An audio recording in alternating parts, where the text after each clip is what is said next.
Chapter 8. Na-promote si Mordecai. Nung araw ding yun, binigay ni King Xerxes kay Queen Esther ang lahat ng ari-arian ni Haman na kaaway ng mga Jews.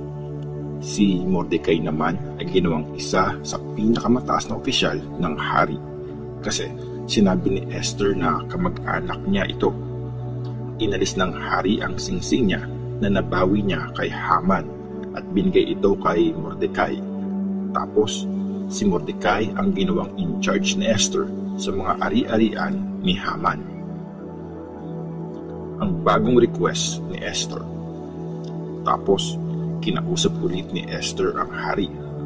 Dumapa siya sa paanan nito at umiiyak na nakiusap na ipatigil ang pagpatay sa mga Diyos na pinlano ni Haman na galing sa lahi ni Agag. Tinuro ng hari ang gold na scepter niya kay Esther, kaya tumayo ito at sinabi, "Kung gusto nyo, mahal na hari, at kung pabor kayo sa akin, kung sa palagay nyo ay tama ito at natutuwa kayo sa akin, please, iutos nyo na wag nang ipatupad yung pinlano ni Haman na anak ni Hamedatha na galing sa lahi ni Agag. Plano niyang wasakin ang mga Jews sa lahat ng probinsya ng kaharian. Hindi ko kakayanin pag may nangyaring masama sa mga kababayan ko. Matitis ko bang makitang mamatay ang mga kamag-anak ko?" Sinabi ni King Xerxes kay Queen Esther at sa Jew na si Mordecai, "Pinabitay ko na si Haman dahil sa plano niya laban sa mga Jews at binigay ko na kay Esther ang ari-arian niya. Pwede kayong sumulat ng isa pang utos para sa mga Jews sa pangalan ng hari at tatakan niyo yun gamit ang singsing ng hari kasi hindi mawawalan ng bisa ang isang utos na na-declare sa pangalan ng hari at natatakan ng singsing niya." Nung pang 23 na araw ng pangatlong buwan, nung buwan ng Sivan, pinatawag ni Mordecai ang mga sekretary ng hari. Dinictate niya yung isusulat nila para sa mga Jews at sa mga governor, tagapamahala at mga officials ng lahat ng 127 na probinsya mula India hanggang Ethiopia. Nakasulat ang mga yon sa sariling language at writing system ng bawat probinsya at sa sariling language at writing system ng mga Jews. Pinasulat ni Mordecai ang mga yon sa pangalan ni King Xerxes at tinatakan ng singsing ng hari. Pinadala yon sa mga messenger na sakay ng mabibilis na kabayo ng hari. In-explain sa mga sulat na pinayagan ng hari na magsama-sama ang mga Jews sa kada city para ipagtanggol ang buhay nila. Pag may mga armadong tao na aatake sa mga Jews, kahit ano pang nationality nila at kahit saang probinsya sila galing, pag inatake nila ang mga Jews na lalaki, mga bata o mga babae, pwedeng lumaban ang mga Jews para patayin sila. Pwede silang wasakin at ubusin ng mga Jews at kunin ang mga ari-arian nila. Magkakaroon ng bisa ang utos na ito sa buong kaharian ni King Xerxes sa mismong araw na sinet para patayin ang mga Jews. Sa pang-13 na araw ng pang-12 na buwan, ang buwan ng Adar, gagawin itong batas sa bawat probinsya at i-announce sa lahat ng tao para maging ready ang mga Jews na paglaban ng sarili nila sa mga kaaway sa araw na yun. Sa utos ng hari, sumakay na sa kabayo ang mga messenger at mabilis na umalis. In-announce din ang utos na ito sa city ng Susa, na capital ng Persia. Lumabas ng palasyo si Mordecai na nakasuot ng kulay blue at white na damit panghari, may violet na linen na balabal at malaking gold na korona. Masayang nagsigawan at naghihiyawan ang mga tao sa city ng Susa. Natuwa ang mga Jews at nakahinga ng maluwag. Naging masaya sila at nirespeto sila ng mga tao. Pag ina-announce yung utos ng hari sa bawat city at probinsya, nagse-celebrate ang mga Jews, nagpapapiesta at nagsasaya. Tapos, Marami ring tao ang naging Jew kasi takot na sila sa mga Jews ngayon.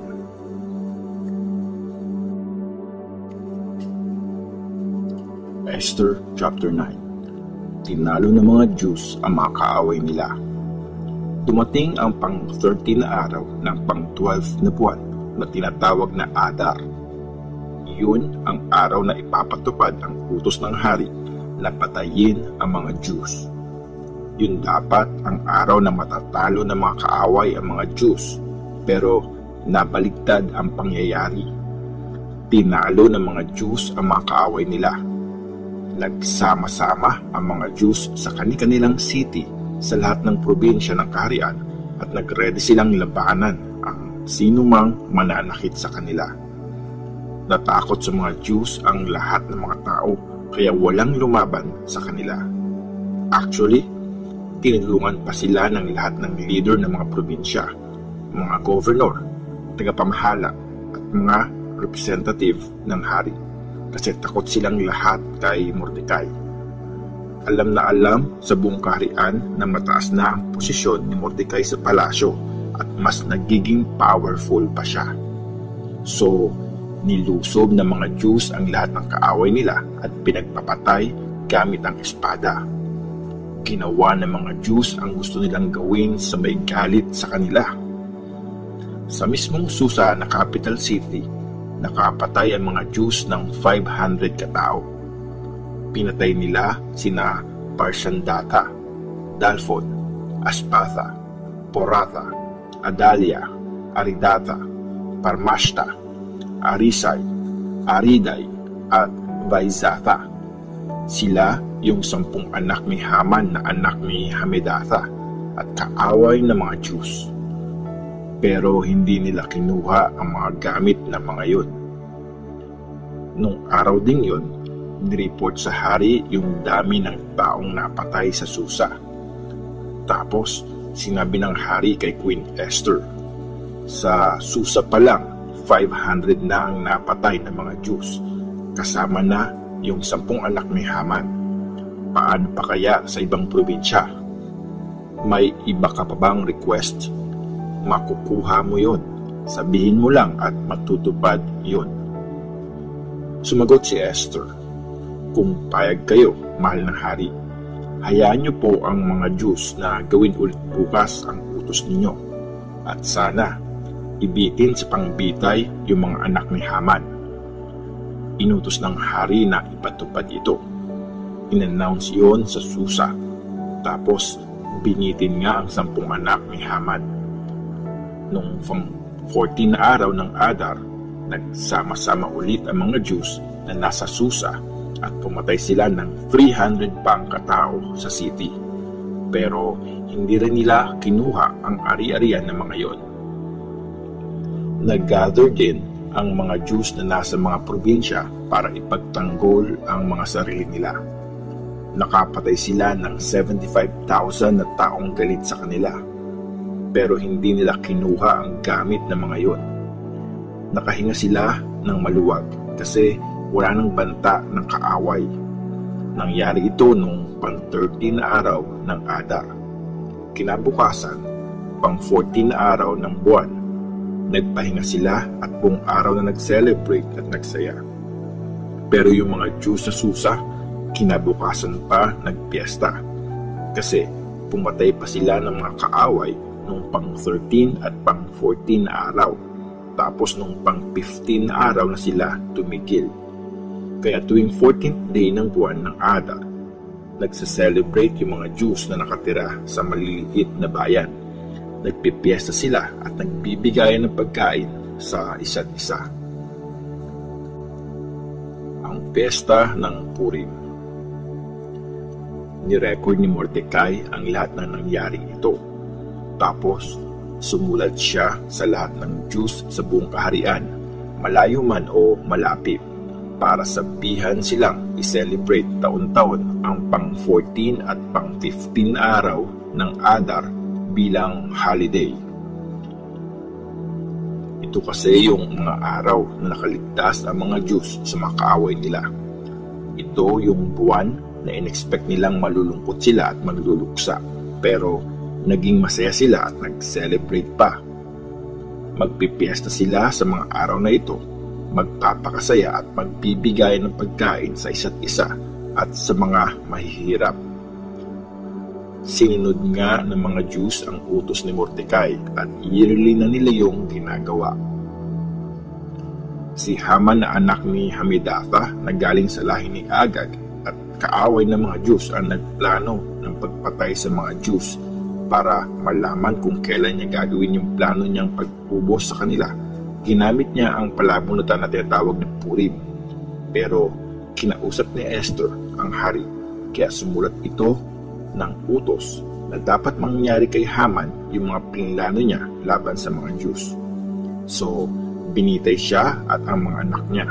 Kaya naman, tinawag na Purim ang mga araw na yon. At dahil sa sulat ni Mordecai at sa lahat na nangyari sa kanila, ginawa nilang rule na lahat ng mga Jews, pati yung mga susunod pa nilang generation at lahat na magiging Jew ay dapat mag-celebrate ng 2 araw na ito every year ayon sa utos ni Mordecai.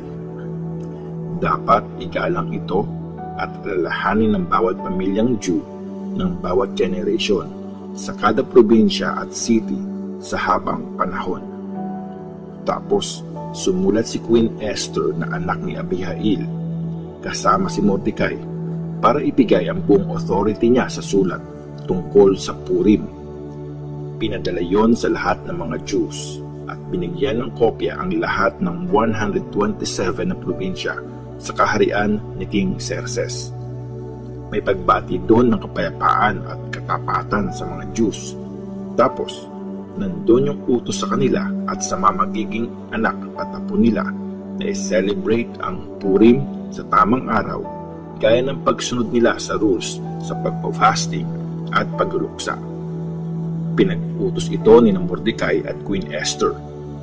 Nakasulat sa records yung utos ni Esther na nagpapatibay sa mga dapat gawin sa celebration ng Purim.